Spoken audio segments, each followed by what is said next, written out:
TS തിരുമുമ്പിന്റെ ഓർമ്മക്കായി കാർഷിക സംസ്കൃതി പഠന കേന്ദ്രം ഒരുങ്ങുന്നു. പരിശോധനകളിലെ കൃത്യത, കാഴ്ചകളുടെ പൂർണ്ണത, കണ്ണടകളിലെ വൈവിധ്യത. Ejones opticals and eye clinic, KSRTC building, Perumba. പഴയ ബസ് സ്റ്റാൻഡിനു സമീപം, പയ്യന്നൂർ.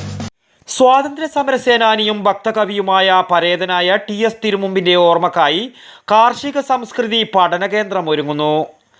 കാസർഗോഡ് വികസന പാക്കേജിൽ കേരള കാർഷിക സർവകലാശാലയുടെ പിലിക്കോട് ഉത്തരമേഖല കാർഷിക ഗവേഷണ കേന്ദ്രം നടപ്പിലാക്കുന്ന തിരുമുമ്പ് കാർഷിക സംസ്കൃതി പഠന കേന്ദ്രം പദ്ധതിയിലൂടെ ഗവേഷണ കേന്ദ്രം ഏറ്റെടുത്ത തിരുമുമ്പ് ഭവനത്തിന് ചുറ്റിലുമായുള്ള 10 ഏക്കറോളം സ്ഥലത്ത് വിനോദത്തിനും വിജ്ഞാനത്തിനും ഒപ്പം കാർഷിക സംസ്കൃതിയും പുതുതലമുറയിലേക്ക് എന്ന ലക്ഷ്യത്തോടെയാണ് ഇത് നടപ്പിലാക്കുന്നതെന്ന് പദ്ധതിക്ക് ചുക്കാൻ പിടിക്കുന്ന ഗവേഷണ കേന്ദ്രം മേധാവി ഡോക്ടർ T വനജ വടക്കൻ വാർത്തയോട് പറഞ്ഞു.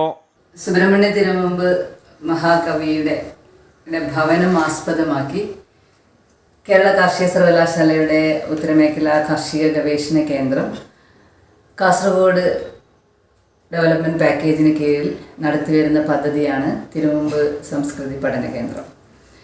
ഇതിൽ ഒരു 10 ഏക്കറോളം വരുന്ന സ്ഥലം അഗ്രി ടൂറിസം ആയി മാറ്റുക എന്നുള്ളതാണ്. ഇതിൻ്റെ അന്തിമ ലക്ഷ്യം എന്ന് പറയുന്നത് വരുന്ന തലമുറ അവർ കാർഷിക വൃത്തിയിലേക്ക് ആകർഷിക്കുന്നതിനും അതോടൊപ്പം കർമ്മവും വിനോദവും ഒന്നിച്ചു കൊണ്ടുപോയി അതിലൂടെ നമ്മുടെ കാർഷിക വൃത്തി വലുതാക്കുക എന്നുള്ളതാണ് പരമപ്രധാനമായ ലക്ഷ്യം. അതിന് അഹോരാത്രം പ്രയത്നിച്ച കർമ്മനിരതനായ അത് എല്ലാ മേഖലകളിലായാലും, കൃഷി മേഖലയിലായാലും, കർഷക മേഖലയിലായാലും, കർഷക തൊഴിലാളി മേഖലയിലായാലും പൊതുവായ ജനനന്മയ്ക്കായി പ്രവർത്തിച്ച അദ്ദേഹത്തിൻ്റെ ഭവനം ആസ്പദമാക്കിയിട്ടാണ് അഗ്രി ടൂറിസം വിഭാവന ചെയ്തിട്ടുള്ളത്. കവിയുടെ 118ാം ജന്മദിനം പ്രമാണിച്ച് മക്കളും പേരമക്കളും കുടുംബാംഗങ്ങളും കേന്ദ്രത്തിനകത്തെ കവിഭവനം സന്ദർശിക്കുകയും തിരുമുൻപിൻ്റെ ഓർമ്മകൾക്ക് മുന്നിൽ പുഷ്പങ്ങൾ അർപ്പിക്കുകയും ചെയ്ത ശേഷം പദ്ധതി പ്രദേശങ്ങൾ ചുറ്റിക്കണ്ടു. വർഷങ്ങൾക്ക് ശേഷം താൻ ജനിച്ചു വളർന്ന വീട്ടിലെത്തിയ തിരുമുമ്പിൻ്റെ പേരമകൻ ജയദേവൻ ഏറെ വികാരാധീനനായിട്ടാണ് ഈ സന്ദർഭത്തിൽ വടക്കൻ വാർത്തകളോട് പ്രതികരിച്ചത്. ഞാനൊരു പ്രവാസിയാണ്. സാധാരണ രീതിയിൽ ഇങ്ങനെയുള്ള നാട്ടിലെ ചടങ്ങുകളൊന്നും പങ്കെടുക്കാൻ പലപ്പോഴും സാധിക്കാറില്ല. അറിയാലോ, ഒരു പ്രവാസി ജീവിതത്തിൽ അങ്ങനെയൊക്കെ കുറച്ച് ബുദ്ധിമുട്ടുകളുണ്ട്. ഇന്ന് യാദൃച്ഛികമായി ഇവിടെ വന്നു പെട്ടത് എന്താ പറയുക, അതൊരു നിയോഗം പോലെ വന്നു പെട്ടതാണ്.